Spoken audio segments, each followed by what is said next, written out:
Welcome to Mastermind of GK. एक बार फिर से आप लोग का स्वागत है मास्टरमाइंड ऑफ जीके में। फ्रेंड्स, आज इस वीडियो में बिहार उत्पाद पुलिस एवं फायरमैन के लिए 50 प्रश्नों का महत्वपूर्ण प्रश्न देखेंगे।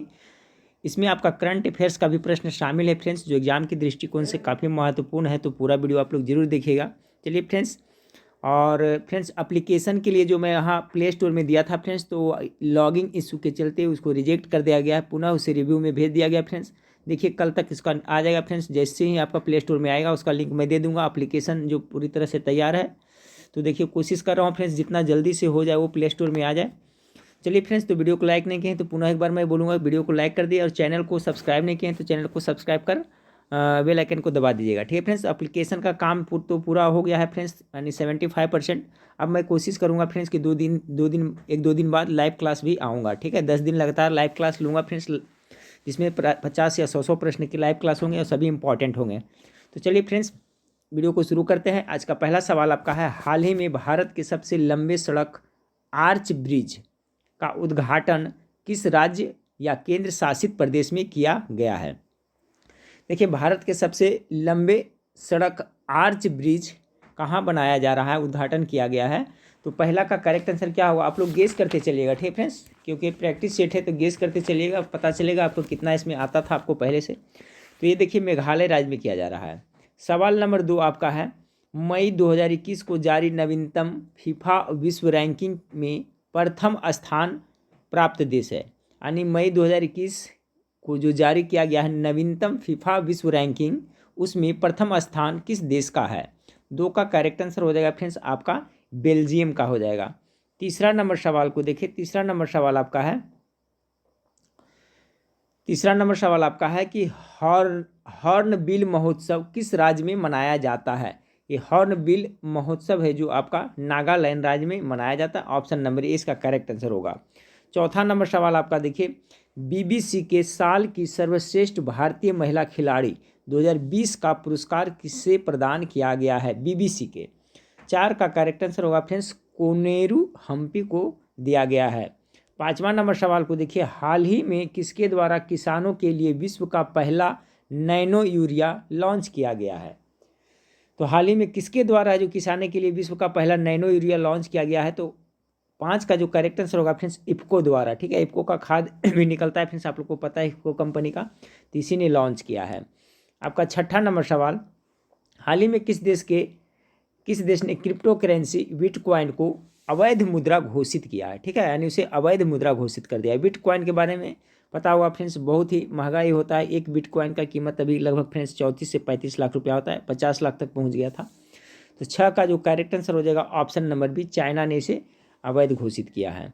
अगला है, हाल ही में जारी किए गए विश्व प्रेस स्वतंत्रता सूचकांक 2021 में भारत का स्थान कौन सा है?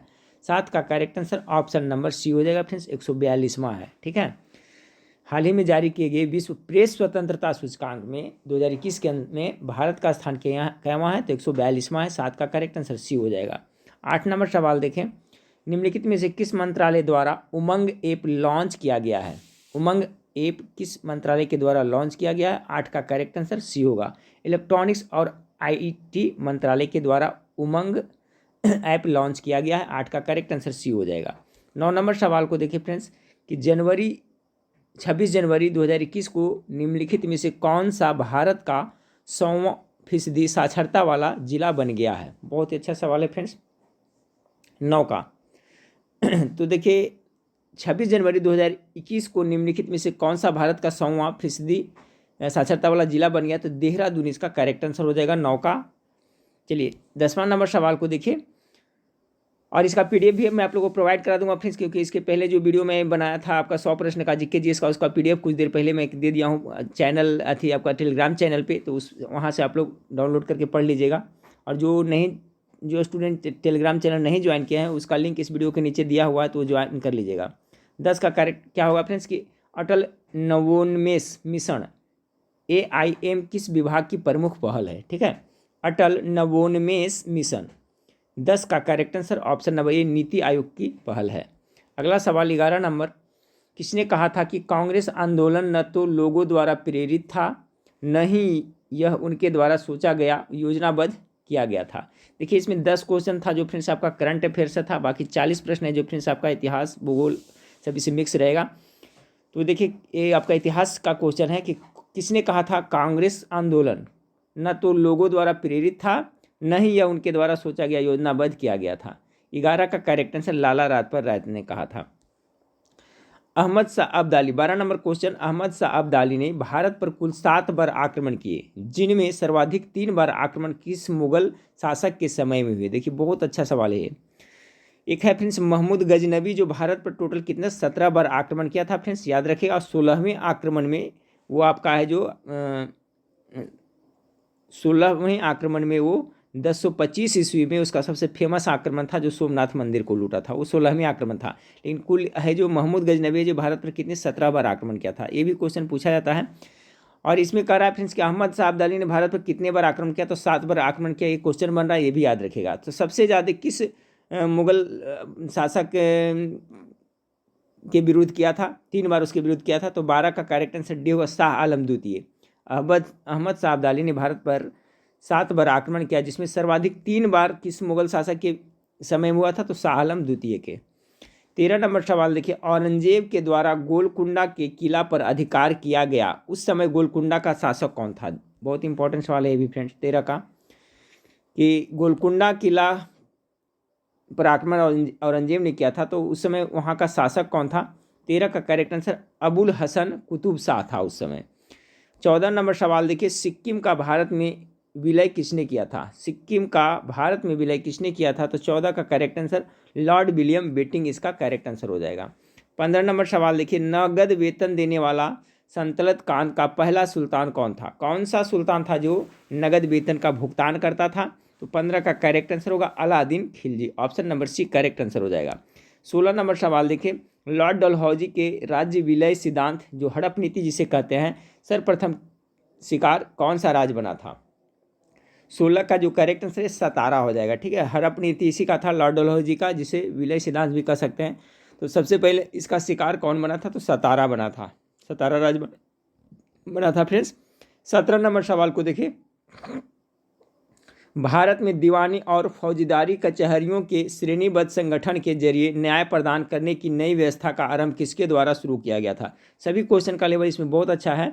17 का हुआ वारेन हेस्टिंग्स के द्वारा। पुनः सुने कि भारत में दीवानी और फौजदारी कचहरियों के श्रेणीबद्ध संगठन के जरिए न्याय प्रदान करने की नई व्यवस्था का आरंभ वारेन हेस्टिंग्स ने करवाया था। अगला है फ्रेंड्स आपका नादिर शाह का आक्रमण निम्नलिखित में से किस मुगल बादशाह के समय में हुआ था, नादिर शाह का, तो 18 का जो करेक्ट आंसर हो जाएगा option number C Mohammed Shah के शासनकाल में हुआ था। 19 नंबर सवाल को देखिए, गोखले माई पॉलिटिकल गुरु पुस्तक किसने लिखी है।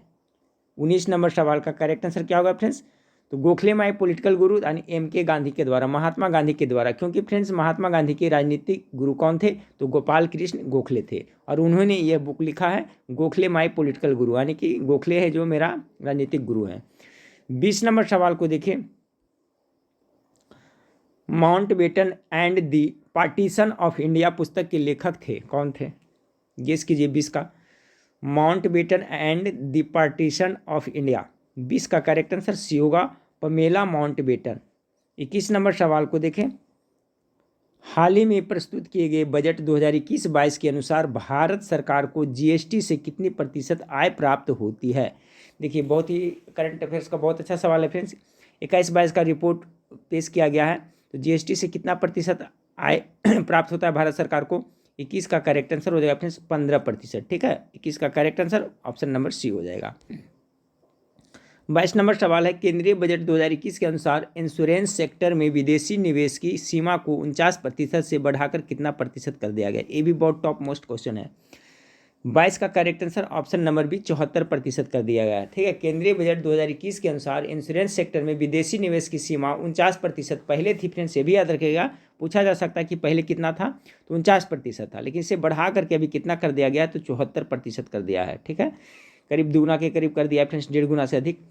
23 नंबर सवाल को देखिए, 23 नंबर सवाल आपका है, हाल ही में नीति आयोग द्वारा जारी SDG रैंकिंग 2020 में बिहार का कौन सा स्थान मिला है, SDG रैंकिंग में। तो 23 का correct answer option number C 28वां स्थान मिला है।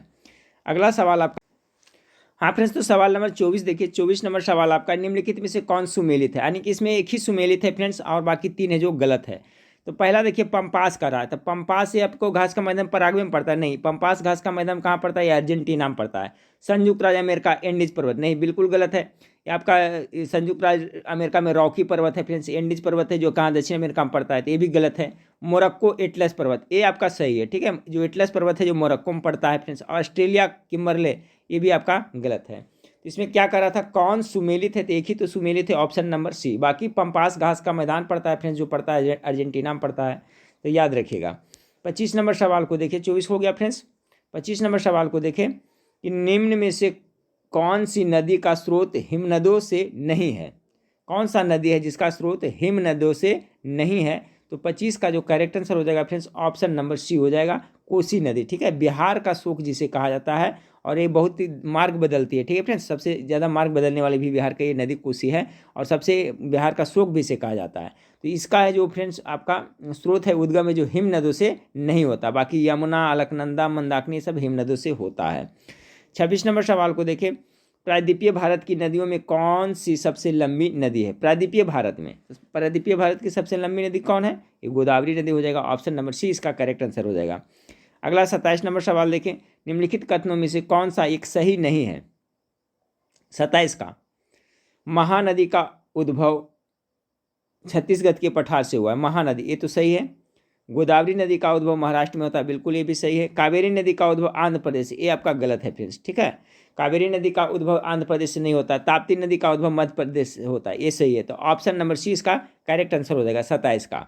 अगला सवाल को देखते हैं, चंद्रमा पर वायुमंडल नहीं होने का क्या कारण है। चलिए कॉमन सेंस की बात है फ्रेंड्स, तो इसका जो करेक्ट आंसर क्या होगा 28 का डी। इस पर गैस अणुओं का पलायन वेग उनके वर्ग माध्य मान से कम होता है, यही कारण है कि चंद्रमा पर वायुमंडल नहीं है, ठीक है फ्रेंड्स। ऑप्शन नंबर डी इसका 28 का करेक्ट आंसर हो जाएगा। अच्छा सवाल था। 29 नंबर सवाल को देखें, नदी मैदान के संदर्भ में दोआब का अर्थ क्या होता है। दोआब सुने होंगे, तो 29 का क्या होगा, दो नदियों के बीच का भाग को ही क्या कहते हैं, दोआब कहते हैं। ऑप्शन नंबर ए इसका करेक्ट आंसर हो जाएगा। 30 नंबर सवाल को देखिए। 30 नंबर सवाल आपका है कि निम्नलिखित में से कौन सा मूल अधिकार विदेशी नागरिकों को प्राप्त नहीं है। मूल अधिकार जिसकी संख्या टोटल आपका कितना है, 6 है, और अमेरिका के संविधान से लिया गया है। पहले जो मूल संविधान में 7 था, लेकिन संपत्ति का अधिकार हटा दिया, तो मूल अधिकार अभी 6 ही है। तो कौन सा मूल या मौलिक अधिकार विदेशियों को प्राप्त, विदेशी नागरिक को नहीं प्राप्त है, तो 30 का correct answer option number B होगा, अभिव्यक्ति की स्वतंत्रता का अधिकार। 30 का करेक्ट आंसर बी हो जाएगा। 31 नंबर सवाल को देखिए, राज्य पुनर्गठन आयोग ने 1 नवंबर 1956 को कितने राज्य तथा कितने संघ राज्य बनाए थे 1956 में। 31 का करेक्ट आंसर ए होगा, 14 राज्य एवं 6 संघ बना था, ठीक है फ्रेंड्स। तो ऑप्शन नंबर ए 31 का करेक्ट आंसर हो जाएगा। अगला सवाल को देखिए कि भारतीय संविधान के निम्नलिखित अनुच्छेदों में से कौन भिन्न वर्ग में आती है। 32 का करेक्ट आंसर क्या होगा, तो ऑप्शन नंबर डी आपका अनुच्छेद 19, ठीक है। 19 के ए में आपका क्या, प्रेस की स्वतंत्रता वाला है अभी फ्रेंड्स, तो ये आपका इसमें से भिन्न हो जाएगा, भिन्न वर्ग में। ऑप्शन नंबर डी इसका करेक्ट आंसर होगा 32 का। चलिए 33 नंबर, तेलंगाना राज्य बन जाने के बाद भारत के राज्यों की संख्या हो गई है, कितना हो गई है 33 का, तो अभी वर्तमान में फ्रेंड्स आपका 28 राज्य है और 8 केंद्र शासित प्रदेश है, याद रखिएगा। अगला है आपका, संविधान को एक पवित्र दस्तावेज किसने कहा।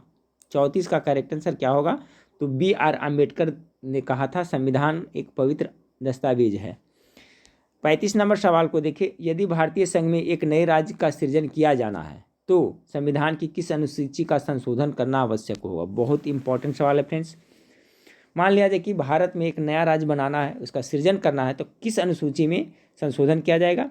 तो देखिए नए राज्यों का गठन से संबंधित जो भी प्रावधान है सब दूसरी अनुसूची में दिया हुआ है, तो 35 का करेक्ट आंसर सी होगा, याद रखिएगा दूसरी अनुसूची। 36 नंबर सवाल, भारत एक गणतंत्र है, इसका अर्थ क्या है। तो इसका अर्थ है फ्रेंड्स, भारत में क्या है, वंशानुगत शासन नहीं है, इसलिए गणतंत्र माना जाता है, यहाँ लोकतंत्र है फ्रेंड्स। अगला है, भारतीय संविधान को संविधान सभा द्वारा अंगीकृत कब किया गया था। तो अंगीकृत 26 नवंबर कितना 1900 1949 को किया गया था अंगीकृत, लागू हुआ था 26 नवंबर 1950 को, लेकिन अंगीकृत किया गया था 26 नवंबर 1949। करेक्ट आंसर 37 का ए हो जाएगा। 38 नंबर सवाल है, संविधान सभा द्वारा स्थापित मौलिक अधिकारों और अल्पसंख्यकों हेतु सलाहकार समिति के अध्यक्ष कौन थे? संविधान सभा द्वारा स्थापित मौलिक अधिकारों और अल्पसंख्यकों के हेतु सलाहकार समिति के अध्यक्ष किसे बनाया गया था? तो ये बनाया गया था सरदार पटेल को। Option number B correct answer हो जाएगा। 39 नंबर सवाल को देखिए, संविधान सभा में उद्देश्य प्रस्ताव निम्न में से किस एक के द्वारा प्रस्तुत किया गया था? उद्देश्य प्रस्ताव किसने किया था फ्रेंड्स? आपका हो गया आपका जवाहरलाल नेहरू के द्वारा। अगला सवाल है 40 नंबर सवाल आपका, निम्नलिखित में से संविधान सभा की संविधान समिति का अध्यक्ष कौन था? 40 का जवाहरलाल नेहरू हो जाएगा। क्वेश्चन सुने कि संविधान सभा की संविधान समिति का अध्यक्ष कौन था? तो आपका जवाहरलाल नेहरू, पंडित जवाहरलाल नेहरू। 40 का सी करेक्ट आंसर होगा। 41 नंबर सवाल देखिए, सामान्यतः ट्यूबलाइट में निम्नलिखित में से कौन सी गैस भरी होती है? तो 41 का करेक्ट आंसर क्या होगा फिर? समानता, तो इसका हो जाएगा आर्गन के साथ मर्क्यूरी पेपर। ठीक है, option number B correct answer हो जाएगा 41 का। 42 नंबर सवाल को देखिए, निम्नलिखित में से कौन से अवयव लिक्विड पेट्रोलियम यानी कि एलपीजी में के मुख्य अवयव से संबंधित है? तो 42 का करेक्ट आंसर होगा फ्रेंड्स प्रोपेन, ब्यूटेन और इथेन। आपने ऑप्शन नंबर बी इसका करेक्ट आंसर होगा। इथेन, प्रोपेन, ब्यूटेन, मुख्य रूप से प्रोपेन ब्यूटेन होता है, लेकिन इसका भी कॉम्बिनेशन रहता है, तो 42 का करेक्ट आंसर बी हो जाएगा। 43 नंबर, एक दीपक की बाती में तेल की वृद्धि किसके कारण होती है? तो 43 का गेस कीजिए। तेल का घनत्व होगा, तेल की चिपचिपाहट होगा, तेल का दबाव हो गया, केशिक तत्व। तो यही क्रिया होता है ना, केशिक तत्व, जो तेल की बत्ती में तेल चढ़ता है। तो ऑप्शन नंबर सी इसका करेक्ट आंसर होगा। किस सवाल से आयोडीन प्राप्त होता है? इसका करेक्ट आंसर क्या होगा फ्रेंड्स? 44 का। तो 44 का हो जाएगा क्या आपका? एक्टोपास तो नहीं होगा, आर्गोनियम ये भी नहीं, ये होगा लेमिनेरिया। ठीक है फ्रेंड्स, लेमिनेरिया सवाल से क्या होता है? तो हमें आयोडीन प्राप्त होता है। ठीक है, यहाँ आयोडीन होगा। तो ऑप्शन नंबर बी इसका करेक्ट आंसर हो जाएगा 44 का। 45 नंबर सवाल को देखें, वाटर जेट तकनीक का उपयोग किया जाता है। 45 का करेक्ट आंसर क्या होगा?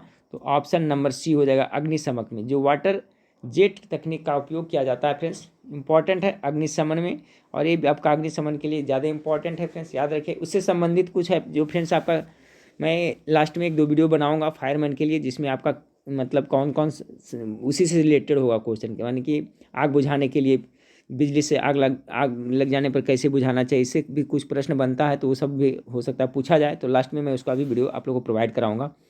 यहाँ है वाटर जेट तकनीक का उपयोग अग्निशमन में किया जाता है। 45 का करेक्ट आंसर सी हो जाएगा। 46 नंबर सवाल देखिए, भोजन विषाक्तता का कारण क्या होता है? भोजन विषाक्तता का कारण क्या है?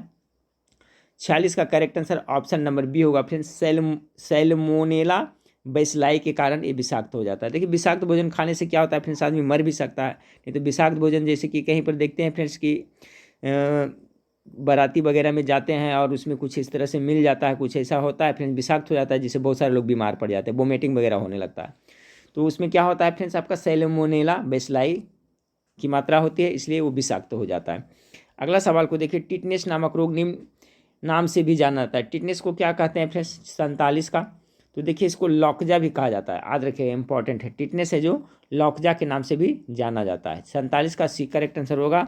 48 नंबर सवाल देखिए, मनुष्य के अंगों में से हानिकारक विकिरण से सबसे कम सुप्रभावी अंग है।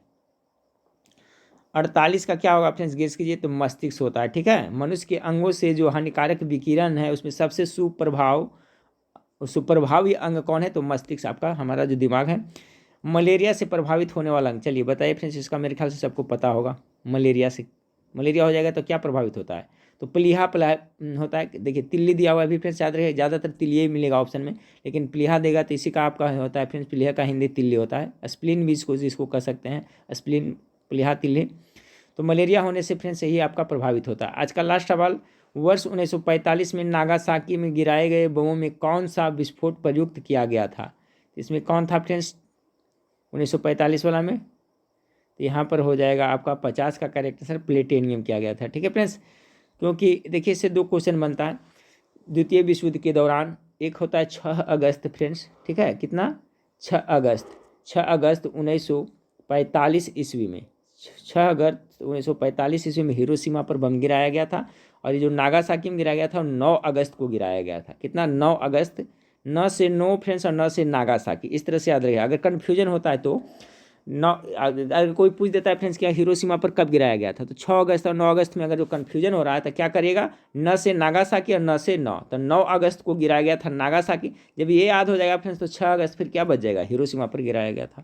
ठीक है फ्रेंड्स, देखिए कल तक अगर प्ले स्टोर में आपका न्यूज़ आ जाता है फ्रेंड्स, अप्रूव हो जाता है एप्लीकेशन, तो आप लोग को मैं कोशिश तो कर रहा हूँ फ्रेंड्स कि जल्द से जल्दी दिया जाए, लेकिन थोड़ा सा इसमें लॉगिंग इशू के चलते उसको रिजेक्ट किया था, मतलब कि प्ले स्टोर में नहीं भेजा गया था। तो जैसे प्ले स्टोर में आएगा फ्रेंड्स मैं आप लोगों को इसका लिंक प्रोवाइड करा दूंगा और बता दूंगा फ्रेंड्स किस तरह से उसको लॉगिन करना है, क्या करना है, उसका सारा डिटेल बता दूंगा। अभी भी समय है फ्रेंड्स, उसमें 5-7 दिन 8 दिन भी पड़ेगा तो बहुत सारा उससे अच्छी तैयारी हो जाएगी। चलिए नेक्स्ट वीडियो में फिर मिलते हैं, देखने के लिए थैंक यू, धन्यवाद।